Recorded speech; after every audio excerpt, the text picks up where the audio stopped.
nous ne voulons plus te voir ici. Tu peux te retrouver dans une famille où il y a la sorcellerie, où l'Esprit de Dieu est en toi. Et cet esprit, lorsque tes ennemis verront que l'Esprit de Dieu qui est en toi les empêche de ne plus aller là où ils ont l'habitude de partir, la guerre va commencer. Parce que tu deviens gênant pour eux. Ils n'arrivent plus à voyager.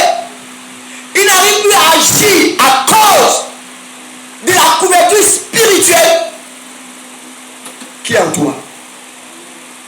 Si Isaac a été chassé, c'est à cause de la jalousie. À cause de la bénédiction de Dieu.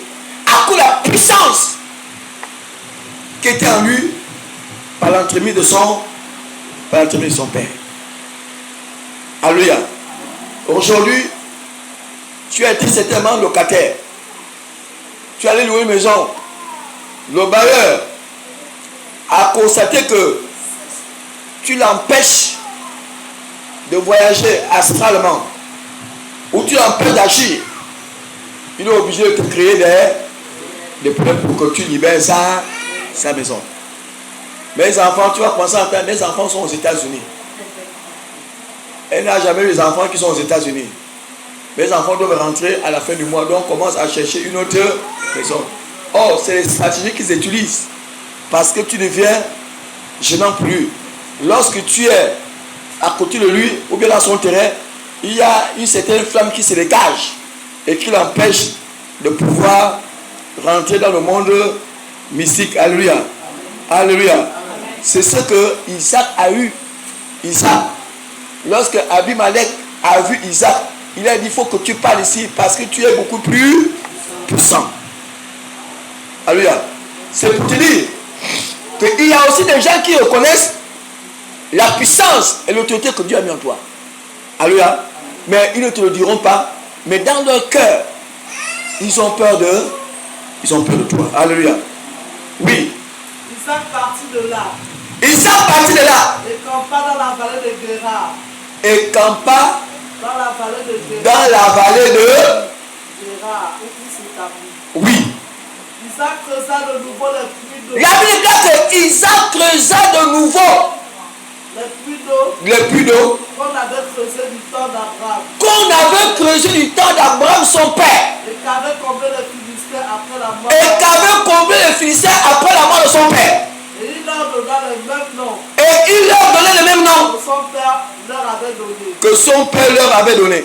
Les serviteurs d'Isaac creusaient encore dans la Les serviteurs d'Isaac, frère, lorsque la bénédiction de Dieu est en toi, tout ce que tu touches fleurit toujours. Alléluia. La Bible déclare que les vieux puits que son père avait laissés avaient toujours de la bénédiction. Lorsqu'Isaac arrive, il recreuse. Il y avait toujours quelque chose de positif à ces puits-là. Alléluia. Oui. Les serviteurs d'Isaac creusaient encore dans la vallée. Les serviteurs d'Isaac creusaient encore dans la vallée. Ils trouvaient un puits d'eau vide. Et ils trouvaient un puits d'eau vide. Les bergers de Réa. Les bergers de Gérard. Oui. Querellèrent les bergers d'Isaac. Querellèrent les bergers de Isaac était devenu une personne largement bénie. Parce que la promesse que Dieu avait faite à Abraham, cette promesse était accomplie. Alléluia. Et c'était déversé dans la vie de ses enfants. Alléluia. Lorsqu'ils ont vu que Isaac était en train de renouveler et de ne plus laisser par son père, les querelles ont commencé. Les querelles avaient commencé. Les attaques ont commencé. Les persécutions se sont accentuées. Mais je suis en train de dire à quelqu'un, même si on te chasse à la maison de ton père, frère, la bénédiction te suivra toujours. Alléluia. Partout où tu iras, la bénédiction de Dieu sera toujours à tes côtés. Parce qu'on n'arrête pas un homme d'alliance en chemin. Un homme d'alliance, on ne l'arrête pas. Jamais on t'arrêtera. Si tu es un homme d'alliance, aucun sorcier, aucun marabout, aucune personne ne t'arrêtera en chemin. Quelqu'un peut dire Amen.